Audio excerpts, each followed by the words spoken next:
पूर्व सांसद राजा रामपाल ने कह दिया ऐसी बात कि 13 तारीख को भाजपा की पोल खुल जाएगी।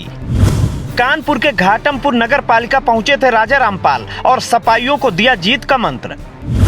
घाटमपुर से उठी बात लखनऊ तक नहीं बल्कि दिल्ली तक गूंजेगी।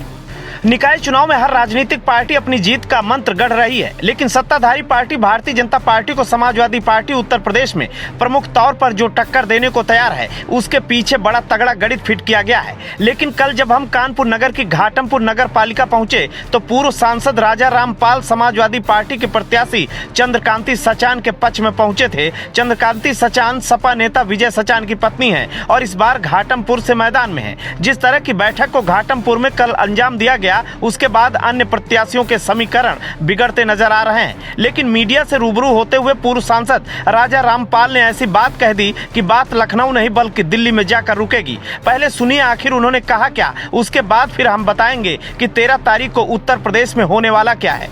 जैसा कि आप जान रहे हैं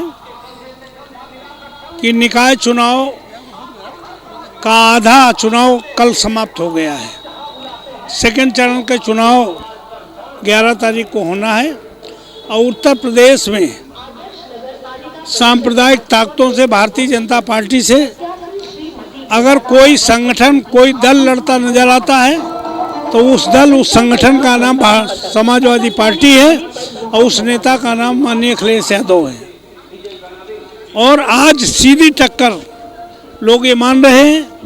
कोई भी आदमी, चाहे वो बसपा हो, चाहे कांग्रेस हो, या आप हो या दूसरी कोई पार्टियां हों, उनको उत्तर प्रदेश की जनता अब नोटिस नहीं ले रही।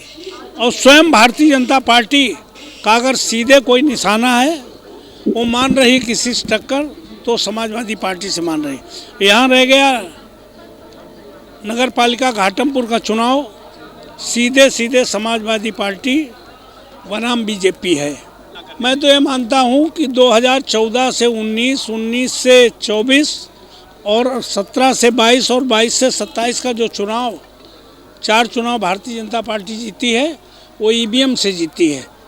और खुशी की बात है कि नगर पालिका नगर पंचायत में बैलेट से चुनाव हो रहा है। वो 17 नगर निगम के चुनाव, महापौर के चुनाव का जीतने का दावा भले कर रहे हों, लेकिन नगर पंचायतों नगर पालिका में बैलेट से चुनाव हो रहा है। और पूरे उत्तर प्रदेश की पब्लिक का ये इम्तहान है और निश्चित तौर पे हमें पूरा भरोसा है कि बैलेट में अगर कोई चुनाव जीतेगा तो समाजवादी पार्टी जीतेगी, दूसरा कोई नहीं जीतेगा। हमें लगता है निकाय चुनाव में अगर बैलेट से पूरे प्रदेश में अगर भारतीय जनता पार्टी समाजवादी पार्टी से परास्त होती है तो सीधे पूरे देश और उत्तर प्रदेश में संदेश जाएगा कि खेल ईवीएम का है, तो उसके खिलाफ फिर हम लोग निकाय चुनाव के बाद लड़ाई शुरू करेंगे। मतलब साफ है, राजा रामपाल ने जो बात कही है उस बात के मायने बहुत बड़े हैं। अगर वाकई ईवीएम में खेल है तो भारतीय जनता पार्टी की पोल निकाय चुनाव में खुल जाएगी, क्योंकि निकाय चुनाव बैलेट पेपर से होगा और अगर बैलेट पेपर के चुनाव में विपक्ष मात खा गया तो ईवीएम पर सवाल नहीं उठा सकता। लेकिन अगर भाजपा मात खा गई तो ईवीएम के खिलाफ देश में एक बड़ा आंदोलन छिड़ सकता है। भले ही राजा रामपाल घाटमपुर की एक छोटी सी सभा में रहे हों, लेकिन बात इतनी बड़ी कह दी कि भाजपा के लिए एक बड़ी चुनौती बन गई है। Bureau report, Ashok Kumar, INF Uttar Pradesh.